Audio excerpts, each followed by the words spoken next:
en la que se va a basar la predicación de este culto, y la encontramos en los evangelios, especialmente en el Evangelio de Juan.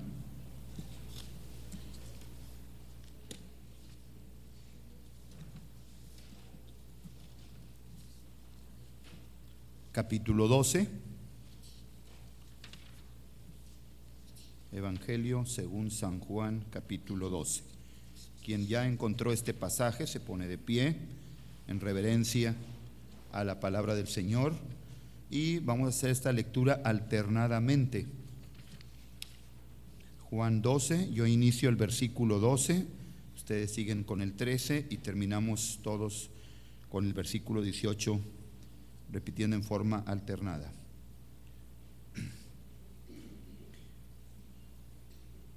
El siguiente día, grandes multitudes que habían venido a la fiesta, al oír que Jesús venía a Jerusalén,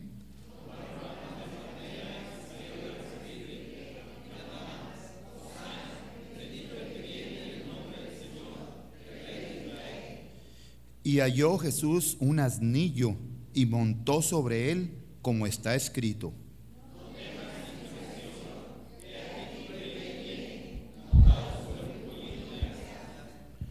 Estas cosas no las entendieron sus discípulos al principio, pero cuando Jesús fue glorificado, entonces se acordaron de que estas cosas estaban escritas acerca de él y de que se las habían hecho.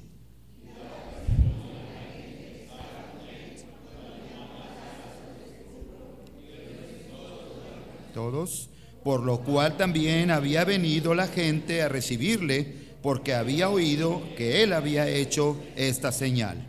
Amén. Que el Señor bendiga su palabra.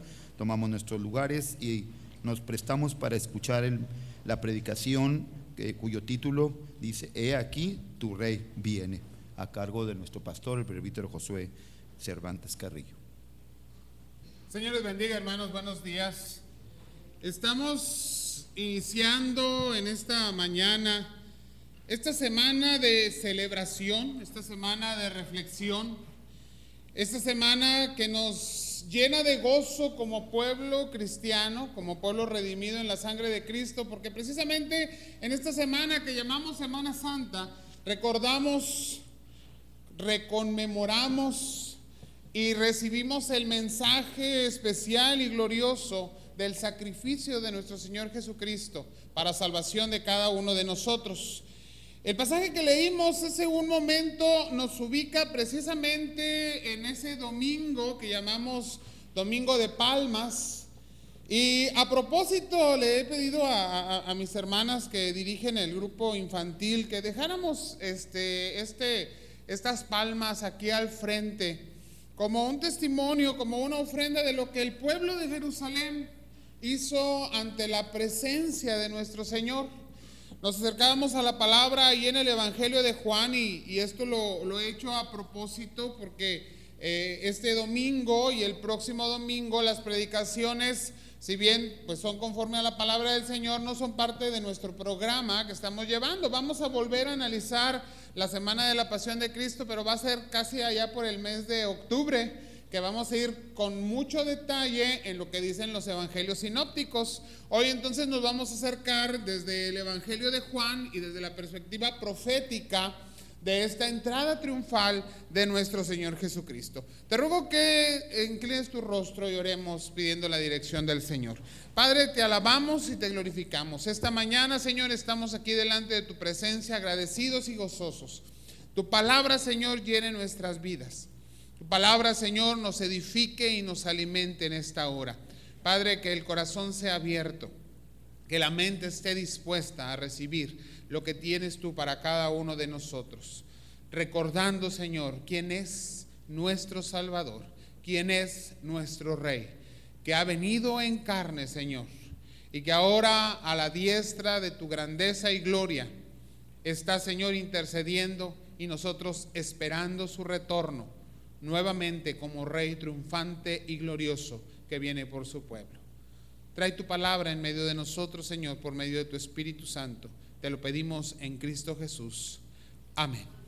Y cuando iniciamos a ubicar el relato de esta porción de la Escritura, pues en el Evangelio de según San Juan, que acabamos de leer, ahí en el capítulo 12, nos dice que al día siguiente, obviamente porque el relato se conecta con el día anterior, precisamente la terminación del Sabbat o del día de reposo de un día antes de esa misma semana, habían empezado a llegar a Jerusalén, dice la palabra, una gran multitud de personas que venían a la fiesta. Y desde ahí tenemos que empezar a preguntarnos, bueno, ¿qué es lo que en Jerusalén se está celebrando que hace que la gente de diferentes partes del mundo conocido de la época, seguramente de diferentes lenguas, como sucedió o como sucedería después en el libro de los Hechos durante el Pentecostés, empiecen a llegar a Jerusalén? ¿Qué es lo que está pasando en la ciudad de Jerusalén? Y bueno, recordemos que la fiesta de la Pascua, hermanos, no es una fiesta que sea instituida en el tiempo de nuestro Señor, aunque tiene que ver radicalmente con la venida de nuestro Señor Jesucristo y con su misión en la tierra de traer libertad y salvación. La Pascua es instituida sobre el pueblo de Israel o sobre el pueblo hebreo en principio, allá en Egipto, estando esclavos bajo la mano de Faraón, bajo el pueblo de Egipto, cuando Dios decide liberar a su pueblo de esta esclavitud y llevarlos por la travesía a través del desierto para que ellos puedan llegar e ingresar a esa tierra prometida. ¿Cómo sucede esto? Tendríamos que regresar al Éxodo, recordar, y el año pasado vimos mucho de esto en el programa de la historia, pero sabemos que uno de los acontecimientos que marca de una manera profunda la salida del pueblo de Israel, la salida del pueblo hebreo de la esclavitud de Egipto, es precisamente la ordenanza que Dios le da a su pueblo de que antes de que pase la última plaga que va a hacer que Faraón desista de tener al pueblo cautivo y le dé la libertad de salir de entre la ciudad y el pueblo de Egipto, el Señor le dice a su pueblo que han de sacrificar un cordero,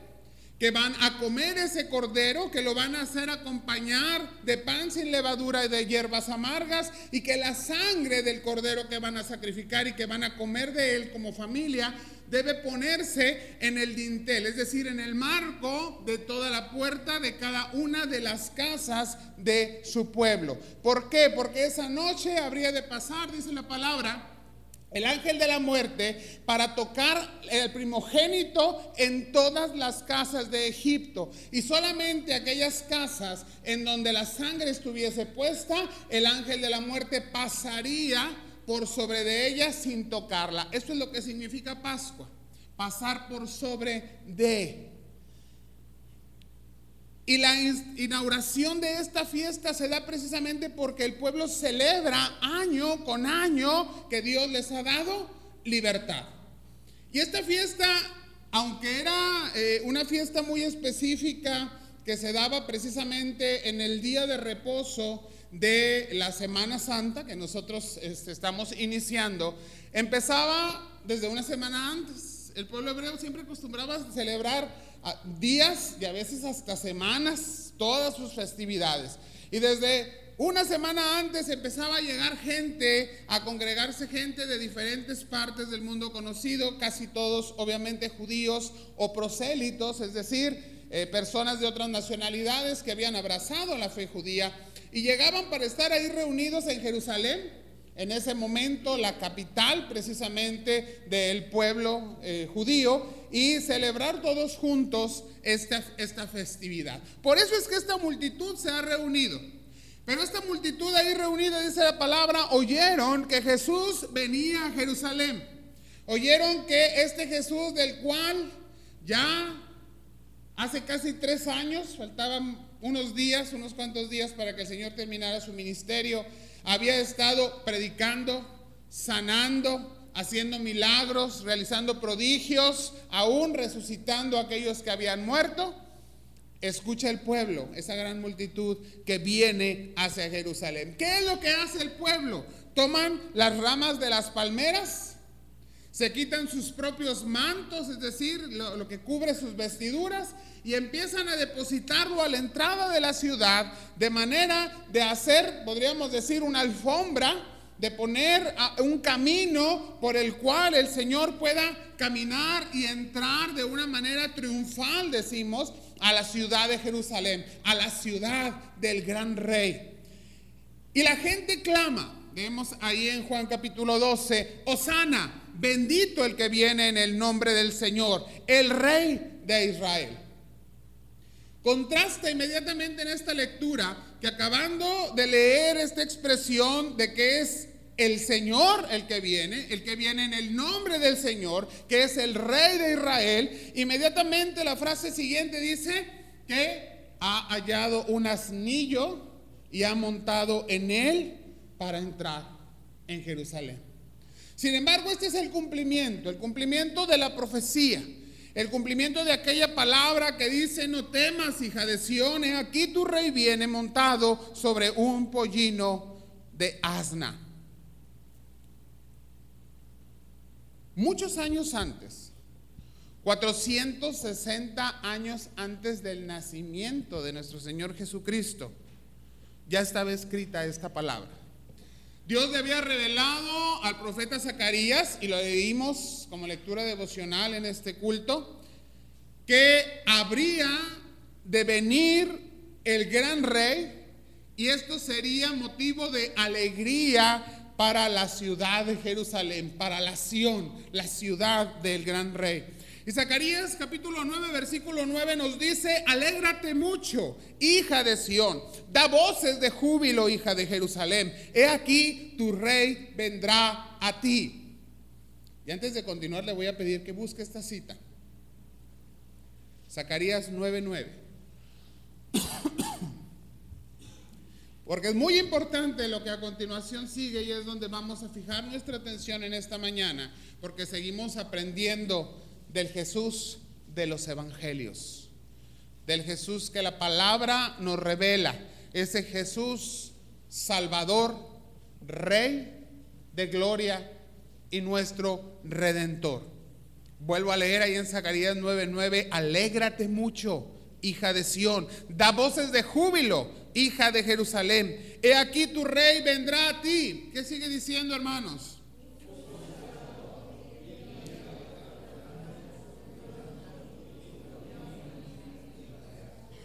A ver, no entendí nada. Sabemos leer en concierto, ¿verdad? Volvemos a leer Zacarías 9:9. Alégrate mucho, hija de Sión, da voces de júbilo, hija de Jerusalén. He aquí tu rey vendrá a ti, justo y salvador, humilde y cabalgando sobre un asno, sobre un pollino, hijo de asna. Podemos parafrasear lo que Zacarías nos revela que el Señor le ha dado en esta porción de la Escritura. Y Zacarías lo que le está diciendo a la ciudad de Jerusalén es: alégrate, hermosa ciudad de Jerusalén, ya tu rey se acerca, ya tu rey viene hacia ti. Pero fíjate bien, viene montado en un burrito. Es un rey humilde, es un rey justo, pero viene a darte la victoria. Ese es el rey que entra triunfante a Jerusalén. Este es el Jesús que los evangelios nos muestran, y es el Jesús que nos da ejemplo, del cual tú y yo tenemos que aprender. Y en primer lugar, Zacarías nos habla de la persona de nuestro Señor Jesucristo, de este rey que viene para entrar en gloria, en poder y autoridad a la ciudad, y nos dice que el rey que viene es un rey justo. Para nosotros, la palabra justicia inmediatamente es relacionada con una cuestión de derecho o con una cuestión legal. La justicia para nosotros es el significado de darle a cada uno lo que su causa, su situación o su comportamiento merece. Esto es justicia. Cuando el pago y la retribución son equivalentes a la gravedad del daño, y podríamos decir en la justicia de Dios, a la gravedad del pecado cometido, el Señor da el pago o retribución, y esto es justo. También hablamos de justicia o de ser justo cuando hablamos de una persona que camina en rectitud, es decir, cuyas sendas tienen una línea recta, lleva caminos derechos y va caminando, como lo entendemos, conforme a la voluntad de Dios. La palabra que usa el profeta en el idioma hebreo tiene estos dos significados. Es una palabra que nos acerca a un término legal de justicia, de pago, de retribución, pero también es una palabra que nos habla de característica de la persona que es llamada el justo. Y podemos ver precisamente cómo esta palabra es usada no solamente para nuestro Señor Jesucristo, ahora en el entendimiento de que aquel de quien habla Zacarías, este rey justo que viene montado sobre un pollino, es precisamente nuestro Señor Jesucristo entrando con gloria a la ciudad de Jerusalén. El Salmo 25, los versículos del 8 al 10 nos dicen: bueno y recto es Jehová. Aquí la palabra recto es la misma palabra que Zacarías usa para hablar de que el Señor es justo. Por tanto, Él enseñará a los pecadores el camino, encaminará a los humildes por el juicio, el término legal, y enseñará a los mansos su carrera, porque está hablando también de la persona, de su carácter. Todas las sendas de Jehová son misericordia y verdad para los que guardan su pacto y sus testimonios. La referencia de un caminar en rectitud conforme a la voluntad de Dios. Pero debe llamar nuestra atención de forma inmediata que lo que el Salmo nos está diciendo, hablando de la justicia o de la persona justa, la refiere directamente a la persona de nuestro Dios, de Jehová, el Dios de Israel. El Dios verdadero, el Dios todopoderoso, el creador de todo lo que existe, aquel a quien a Israel se le enseña a decir: Shema Israel, Adonai Elohenu, Adonai Echad. Escucha Israel, el Señor tu Dios, el Señor uno es, aquel de quien se revelan los 10 mandamientos. Y Zacarías nos da la referencia directa de que el Dios justo, verdadero, creador, es el mismo que sentado arriba de un pollino entra humildemente por las puertas de Jerusalén, enseñándonos que el juicio de Dios no solamente habla de una justicia legal que ha de cumplirse, porque la paga del pecado es muerte. La palabra nos lo ha revelado y la justicia de Dios tiene que ser cumplida. Pero la muerte no vendrá sobre aquellos por quienes nuestro Señor Jesucristo ha tomado el lugar en la cruz del Calvario. Pero también es una palabra para nosotros, la justicia del Señor, de enseñanza y de ejemplo a caminar en rectitud y en obediencia delante del Señor. Aquel que caminó sobre la tierra sin cometer falta alguna, aquel que en todo lo que hizo obedeció la voluntad del Padre, que estando en la condición de hombre, humillado a lo sumo, fue obediente hasta la misma muerte para pagar por nosotros la culpa y el pecado. Este es el Señor Jesús. Este es nuestro Salvador, nuestro Maestro, nuestro Redentor, el justo. Muchos en Jerusalén no querían a Jesús. Había un grupo grande, religioso, un grupo gobernante y seguramente moradores que no estaban de acuerdo con sus enseñanzas. Y no estaban de acuerdo porque la justicia de la persona, la justicia del carácter de Jesús era una afrenta a su estilo de vida. La rectitud del caminar, la obediencia de Jesús en el caminar delante de Dios era una afrenta, una declaración directa de la maldad, de la corrupción y del pecado en el que los religiosos, gobernantes y mucha gente en el pueblo vivía, diciendo que estaba caminando conforme a la voluntad de Dios, que se ajustaba a la palabra y a la ley revelada allá en el Éxodo para que el pueblo tuviera una ley con la cual vivir, pero que habían tomado esta ley sobre su vida y no la vivían conforme al espíritu que la palabra misma tenía cuando fue revelada, sino que al volverse legalistas quebrantaban aún mucho más la voluntad de Dios y habían vuelto sus ojos y habían vuelto su conciencia totalmente cerrada a la voluntad del Padre. Cumplían la ley, pero no veían el espíritu que Dios quería que fuera desarrollado en sus vidas, el carácter que Dios quería ver en la vida de su pueblo. Por eso muchos aborrecían al justo y hoy sigue sucediendo. Nuestro Señor Jesucristo sigue siendo aborrecido. Y aunque declaramos como creyentes que Él es el amado de las naciones, podemos ver que también en medio de las naciones sobre la tierra, Él sigue siendo despreciado.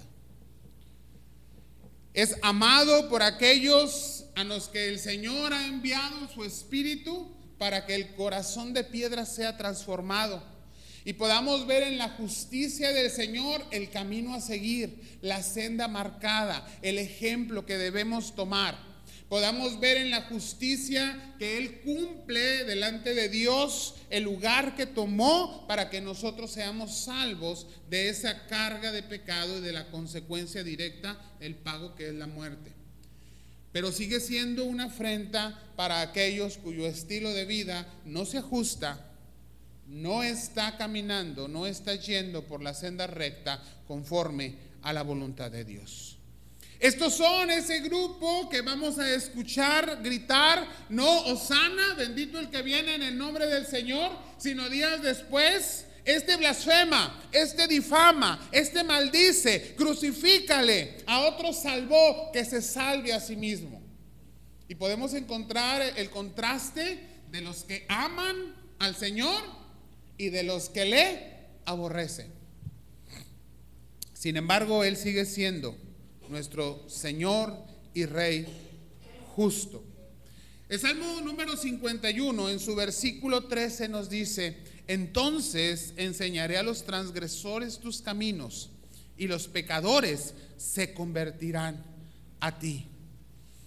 En otra versión, que es la traducción latinoamericana, este pasaje dice: a los pecadores les diré que deben obedecerte y cambiar su manera de vivir. Nuestro Rey justo ha venido para esto, a enseñar a nosotros pecadores el caminar correcto, el obedecer, el cambiar nuestra forma de vivir y caminar para darle la honra, la gloria y la alabanza al Señor. Ese es el Rey justo del cual la profecía de Zacarías nos habla. Pero también viene diciendo: tu Rey viene a ti y viene como Salvador. Literalmente la profecía dice, Él viene salvando. Es un presente progresivo que nos indica que la salvación es algo que se va dando mientras Él camina y que es un camino que no se detiene. Sigue salvando y sigue salvando y sigue salvando. No salva en un solo momento, sino que la salvación es un continuo en la historia del ser humano, porque se va dando conforme esa salvación recae o viene sobre aquel que ha sido elegido por Dios para ser salvo. Pero es el Rey Salvador, es el Rey en el cual el pueblo puede estar seguro.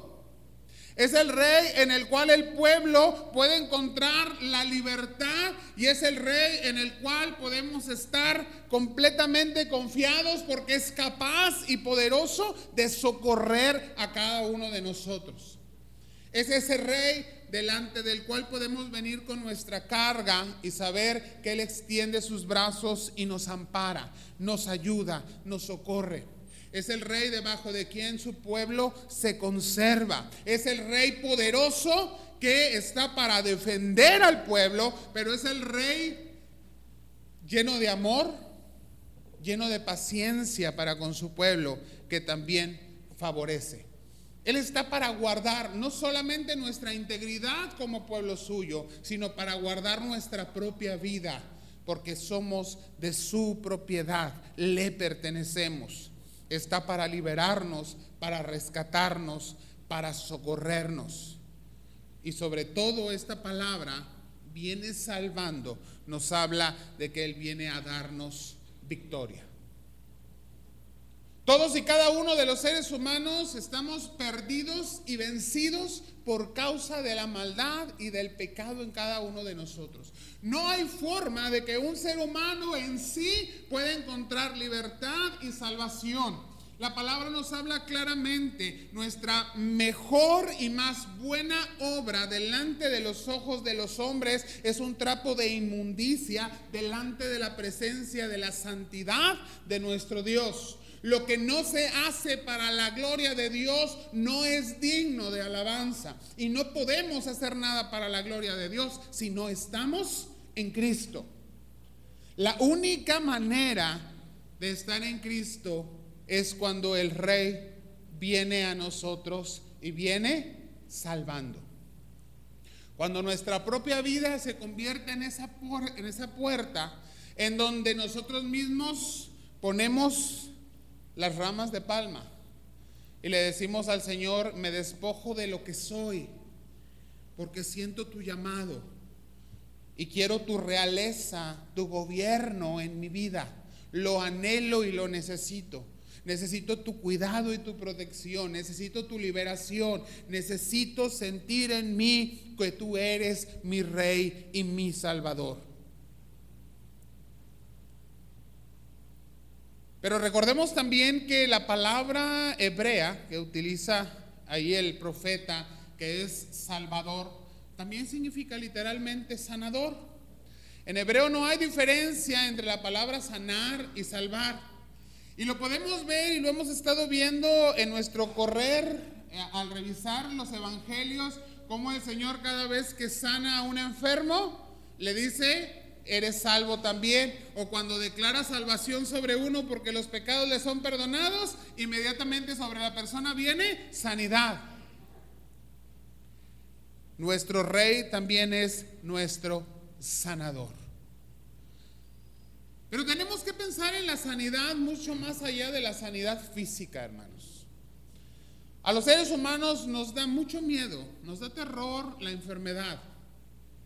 Porque sabemos que con la enfermedad, nuestra debilidad, lo frágil que es nuestro ser como humanos, puede llevarnos fácilmente a que nuestra vida termine sobre la tierra.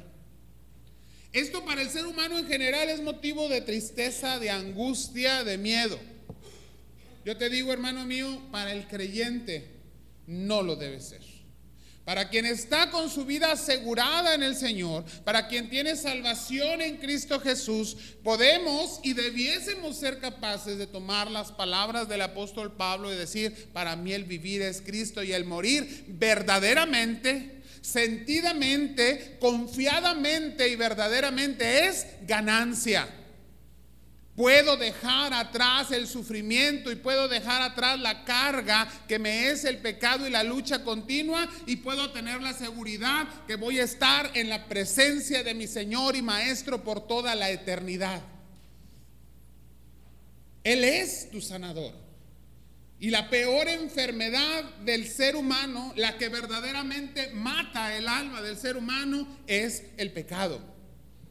Y Él ya nos ha librado de ello, aquellos que somos lavados en su sangre. El que no está lavado en la sangre de Cristo, la palabra lo declara muerto. Ni siquiera enfermo, muerto. Quien no está en Cristo está muerto en sus delitos y pecados. Pero quien está en Cristo y es hecho nueva criatura, dice la Escritura, ha venido de muerte a vida. Y esa vida es una vida plena en el amor de nuestro Dios. Por eso cuando el pueblo clama y dice: Hosana, bendito el que viene en el nombre del Señor, aunque es una palabra de alabanza y de gloria al Señor que viene entrando de una forma humilde y que todavía nos falta revisar, también está declarando que es el Señor de sus propias vidas, que es el Señor que es capaz, el Rey capaz de salvar y de sanar su existencia como seres humanos. La palabra nos ha enseñado que el ser humano es efímero. Nuestra vida es como la flor del campo. En la mañana nace y crece, florece, y en la tarde se seca y se muere. Se acabó. ¿Cuánto vamos a durar como hierba del campo? No lo sabemos. Hasta el día de hoy el Señor nos tiene con vida y hoy mismo o mañana podemos no tenerla. Pero la seguridad del creyente es que hemos pasado de muerte a vida. Y aunque el Señor nos llame a su presencia de esta tierra, estamos sanos y salvos espiritualmente para presentarnos con dignidad delante del Rey. No en nuestra dignidad, sino en la dignidad del sacrificio de Cristo. Y Él mismo se ha entregado por nosotros. Por último, el profeta Zacarías nos habla de este rey que viene y nos dice que viene humilde. Y hace específicamente la referencia de que viene montado sobre un asnillo, dice. Sobre un pollino, dice alguno de los evangelios. El cómo se hace de este pollino, dicen algunos comentaristas, no es lo importante. Si lo había pactado antes con la persona, si es un milagro el que el dueño lo haya cedido porque los discípulos le dicen el maestro lo necesita, no es lo importante. Lo que debe llamar nuestra atención es que el Señor no entra a Jerusalén como rey sobre un brioso corcel, como lo hubiera hecho uno de los líderes romanos de la época, en un carruaje, quizás con las ruedas recubiertas de oro, incrustado de piedras preciosas, con dos corceles enormes, quizás de esos caballos árabes gigantescos, ¿verdad? Hermosos y muy probablemente blancos porque los usaba la realeza de ese tiempo. No, el Señor viene montado sobre un asno. Pero es interesante también darnos cuenta que en el Antiguo Testamento los pollinos o los asnos sí eran usados por la realeza. Era el animal en el que se transportaban los hijos del rey. Los hijos de David se transportaban arriba de burritos. Los hijos de Salomón eran transportados arriba de burritos. No tenía esto que ver con que no tuvieran o no recursos, sino que era ya parte de la enseñanza y la educación de un pueblo. Y si bien la palabra no nos dice que esto haya sido decretado, había costumbre en la realeza de Israel de que esto fuera así. El hijo del gran rey, el Señor Todopoderoso, también nos da ejemplo. Aún en algo que no podemos decir que haya sido un decreto divino, pero sí una costumbre que el pueblo podía reconocer. El pueblo sabía que la humildad se representaba con ejemplo. Y el Señor entra montado en este pollino. ¿Por qué no en un corcel brioso? ¿Por qué no en un caballo pura sangre?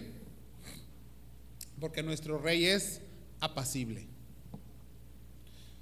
Porque no viene con guerra. La guerra no se libraría en contra del pueblo. La guerra no se libraría en contra del imperio. La guerra no se libraría ni aún en contra de aquellos religiosos de su época que estaban conspirando en su contra. La guerra estaba marcada contra el enemigo y sería ganada en la cruz del Calvario. Y aún así el Señor les dice: vengo humildemente, vengo disponible para ustedes. El rey que entraba en un caballo brioso no se detendría a escuchar al pueblo. Iría directo a su palacio y a su trono. El Señor estaba dispuesto a ponerse a la altura de las personas, a escuchar su necesidad, a ver su situación y a resolverla con todo amor y con toda paciencia. Su humildad nos enseña a caminar en humildad. El rey que trae salvación, el rey que pone paz en los corazones, es un rey que no necesita una manifestación de poder y autoridad, y no la necesita porque la tiene en sí mismo. Él tiene gloria, poder y autoridad, aun cuando el ser humano no se la reconozca. Los reyes de este mundo, hermanos, son soberbios y siempre quieren más: el trono más lujoso, el mejor carro, el mejor palacio, el mejor lugar, la mejor casa. Eso es soberbia. El Señor desde la entrada en la encarnación dice que no tuvo donde recostar su cabeza. Su caminar por esta tierra fue un caminar humilde. Sin embargo, la palabra nos habla de cómo la humildad es exaltada. Salmo 138, versículo 6. Porque Jehová es excelso, el más alto significa esto, y atiende al humilde, mas al altivo mira de lejos. Y esto tiene que enseñarnos en la humildad de Jesús a cada uno de nosotros acerca de nuestra propia humildad. El Señor, al que se siente altivo, se exalta a sí mismo, dice el Señor, lo mira de lejos. Pero ¿qué pasa con el manso y el humilde de corazón? Ese está cerca de su Señor. Al arrogante y al orgulloso los mantiene lejos de su vista. Tenemos que revisar nuestra humildad, si el Señor es nuestro ejemplo, si Él es nuestro Rey, nuestro Señor, nuestro Salvador. Su humildad es parte del ejemplo y enseñanza que Él ha querido dejar en cada uno de nosotros. ¿Qué contraste tan tremendo podemos encontrar en esta entrada triunfal del Rey de Gloria a Jerusalén? De este Rey de Gloria justo, humilde, que viene a su pueblo, pero que sabemos que ha de volver. La entrada triunfal del Señor a Jerusalén también debe recordarnos que esperamos como pueblo en Cristo su retorno, y su retorno será glorioso. La palabra en Apocalipsis nos habla ya no de un pollino, ahora sí se nos habla de un caballo blanco, y aquel que lo monta, dice, se llama fiel y verdadero. Con justicia juzgará y peleará. Sus ojos como llama de fuego. En su cabeza diademas. Su nombre escrito, un nombre que ninguno conocía, pero este nombre es el Verbo de Dios. Los ejércitos celestiales le acompañan. Su vestido lino finísimo, blanco, puro, limpio. Y le siguen muchos caballos blancos. De su boca sale una espada para herir a las naciones, y va a regir, va a gobernar con vara de hierro.